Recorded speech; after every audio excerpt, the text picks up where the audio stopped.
Hello everybody and welcome to a new type of series on my channel. Today we're going to be starting a series on Planet Zoo. So I've had this game for a couple months now and I've kind of gotten the hang of it. Some of the things are still a little wonky, but my plan for this series is for us to, it's a little bit of a challenge. I want to have 3 types of animals from every biome, if that makes sense. So 3 savanna animals, 3 taiga, 3 temperate, that kind of stuff.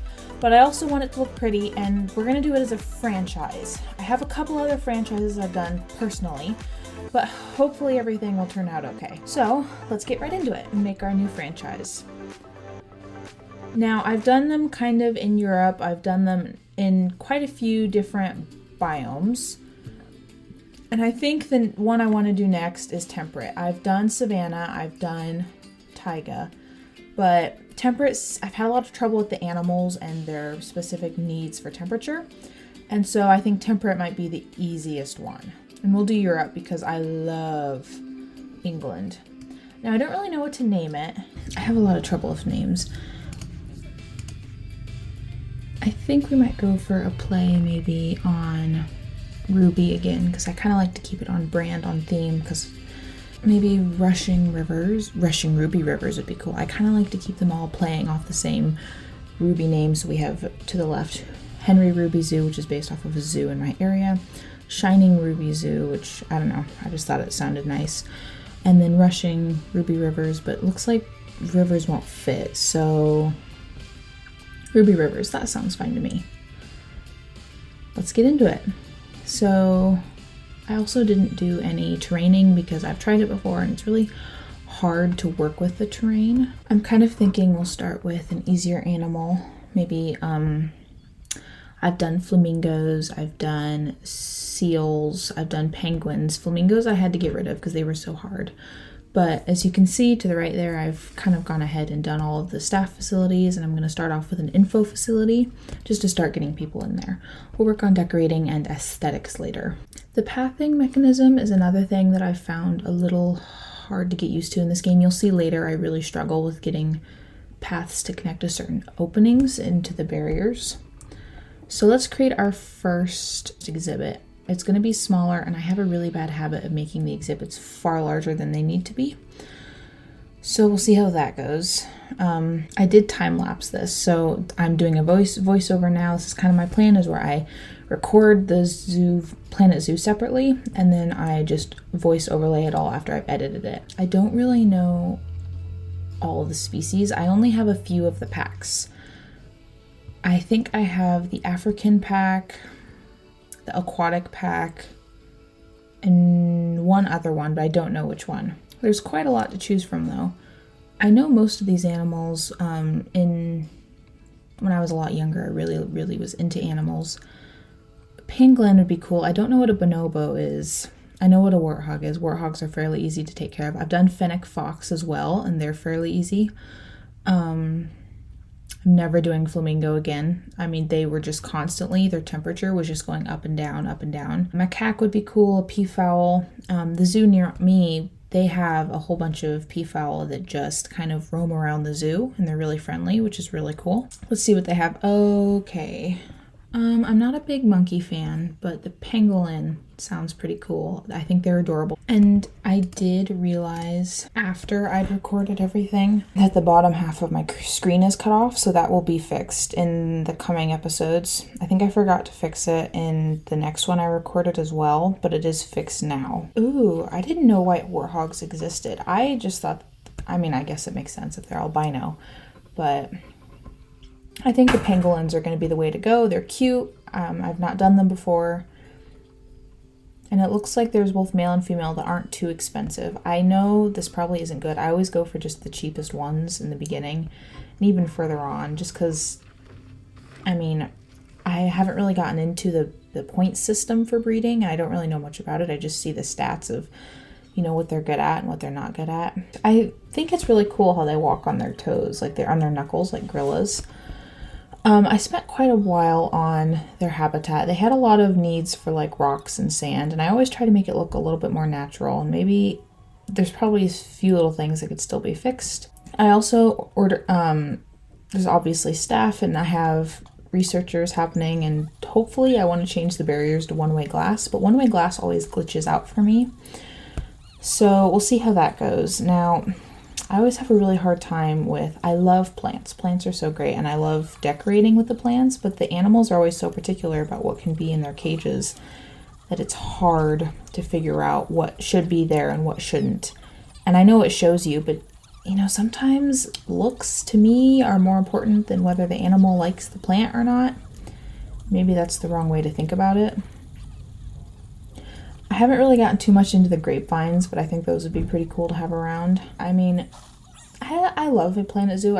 Maybe next episode I'll show you guys some of the other zoos I've done. I've never actually finished a zoo, but I have some quite large ones. My problem is I end up making all of the exhibits too large. I give the animals too much space because in my mind they need a lot of space. I don't know. I guess you guys will see. I'm trying to make them a little bit smaller here. So as you can see, I kind of was just doing some landscaping, making it prettier. I was actually really happy with how it turned out. I really love the rock mechanism on this game.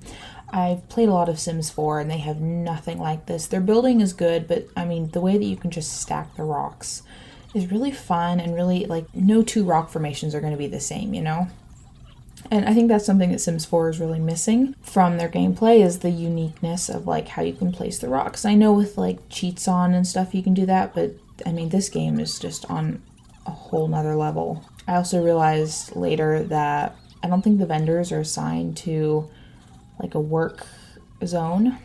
So I need to do that, otherwise no one's going to be making any money. So yeah, that's how the info area turned out. I'm really happy with it. Once we start unlocking more lighting, I'll do that. And then my thought was to have a big kind of area where you walk in, you have 2 exhibits, an eating area, and a whole bunch of places for people to spend money before spanning into the next exhibits. My thought is to have a little small exhibit to the left of the vendors, and then move on to the larger ones. But I think it would be really cool to have an exhibit wrapping around to the right there where the other boardwalk is, right next to the pangolins. Let's see how our little pangolin friends are doing. I think they had some babies while I was building. It's really cool how they walk on their knuckles like gorillas. Pangolins are actually not related to armadillos. They're more closely related to dogs and cats. The spines on their body are made of keratin, which is the same thing that your fingernails and rhinoceros horns are made out of, which is really cool. It's a really hard substance. Obviously, your fingernails are hard, but their bony plates are a lot thicker than our fingernails. You can see their claws, which are actually made for digging, and a little bit like maybe an aardvark. Think of it that way. They dig for their food like an aardvark. And they're very cute, the way they sit and hunch over like a little old man. And they curl up. You can see that it's very easy to mistake them as a rock. So if they're under a plant like that, you could just think it's a rock. Something I've wanted to get into is the Bacterian camel. I think it would be really cool to have one of those. I've never done them before. And I don't know, I just think camels are really cool animals. And they're from a different biome. Otherwise, I have not gotten into any of the caimans or the bears, really. A panda would be really cool. I've done grizzly bear. Rhinoceros would be really interesting. I don't know, I think panda may be the way to go, but I don't have enough of those leaf coins. I always forget what they're called. So I think we may just go with peafowl for now. We need to get more animals so we can start making more money. Oh, I didn't even know white peafowl existed. Like, I guess with the warthog, it makes sense that there would be albino. Probably get a male white one and a female regular one and just start with there. Maybe we'll have some of the babies turn out to be white as well. But of course, before we can have any of the guests see them, we need to get an exhibit made. So I put the exhibit right here, and my plan was to put a few eating benches around, so it'd be kind of like, oh, watch the animals while you eat. And later on, you'll see I have to modify the exhibit a little bit to put something else in. And it's also really easy access for the keepers to get to both completing on my research. And I always put the animals in there before it is finished so I can see what their requirements are easily without having to flip through the Zoopedia. So there is the white peacock. He is very pretty. I love peacocks. I think they are just majestic. I had a lot of trouble placing the food and the water spout. It kept giving me a little red. I'm not sure why, but wherever... I didn't place them where I wanted to. I just placed them where it would let me place them. Same thing with the scent marker. I had a lot of trouble finding a place where to put that. I'm not sure why. I thought maybe it was like raised off the ground, but it was not. And then I'm not very good at building the exhibit like where the animals can go to sleep. And we didn't really have much construction stuff unlocked at this point, and so I just kind of did a regular one. I always love doing the painting of the terrain. I think it's really fun. It's different, it's easy to use, you can kind of blend stuff together. The peacocks required quite a lot of rock and sand, and you'll see here I kind of painted all in. I didn't want too much because I still wanted to be able to put in some foliage. I find it interesting that even if the animals are temperate, there are still some plants under the temperate genre that they don't like or they don't agree with, and they give you a little red, and I think that does bring down their habitat meter. You'll see I do a lot of custom rock formations. I actually made Pride Rock in one of my other zoos for lions, and it turned out really, really cool. Later on, where I just put that large whitish plant, that one actually gets removed because I thought it would be fun to put a guest door into the pangolins. Now, I've never done one of that before, and I kind of went about it not very smartly. For some reason, my brain thought that one of the habitat doors said guest habitat door, and so I was determined to put it in that spot right there. And I played with it for like half an hour and I could not figure it out. And then I actually read the door names and I realized I'd been using the wrong one all along. But throughout that time, I tried putting this, what I thought was the guest door, in about 5 different spots and ended up really, really messing up the pathing system that I had. And every time I got rid of the door to the barriers, it would tell me the animals had escaped. So clearly things were not going well. I ended up just pausing the zoo so I could try and figure it out. You can see kind of my pain going through this. I cut out a lot of it, but I kept a little bit in because I felt like my pain needed to be recognized. You can see I'm trying to put in what I thought was the guest door off to the right, and now I'm trying to put in a keeper door, but it kept telling me that I couldn't add multiple gates. So then I actually just looked it up because I was getting tired of dealing with it, and kind of had a I'm kind of dumb moment. It's not, the person who's dumb, it's just kind of the brushing past what's been in my face the whole time. So then I had to go forth and restructure all the paths again, put in the keeper gate, and figure out where I could put this guest gate, which is absolutely massive. I mean, it was a pain in the behind to try and figure out where that would go, but I thought, it would be really cool to have that. So you can see here I'm trying to figure out why my paths have gone all wonky. And I could not figure it out. Great game, but the pathing tool needs some work. So in the end, I was so close yet so far where the paths would meet, but they wouldn't meet. So in the end, I just ended up moving the fence and like putting the path down and then putting the fence back because I don't know what it was doing. It was being really weird, and then it wouldn't connect with the other path. I mean, it was a whole thing. I always kind of try to have it so the keeper things are out of the way. So I always have like one line of keeper things right when you walk in the door to the right, and then everything else is kind of hidden away so the guests don't see them.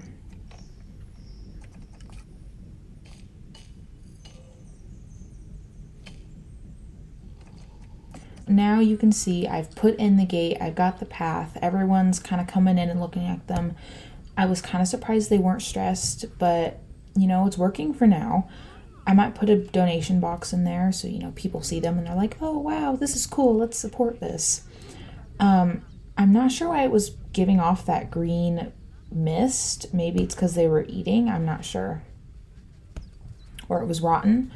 But it's pretty cool to watch, the pangolins and the people. Obviously, they're not real, but I was very proud of myself for figuring out the gate. And they did have some babies, which are really cute. I don't name my animals a lot. I just kind of let them name themselves because at some point there's just so many of them. You aren't able to go through and name them all. But I think that's going to be it. We successfully built a pangolin habitat, and after much pain and trial and error, I was able to put a guest gate into the pangolin habitat, and we built the peacock habitat.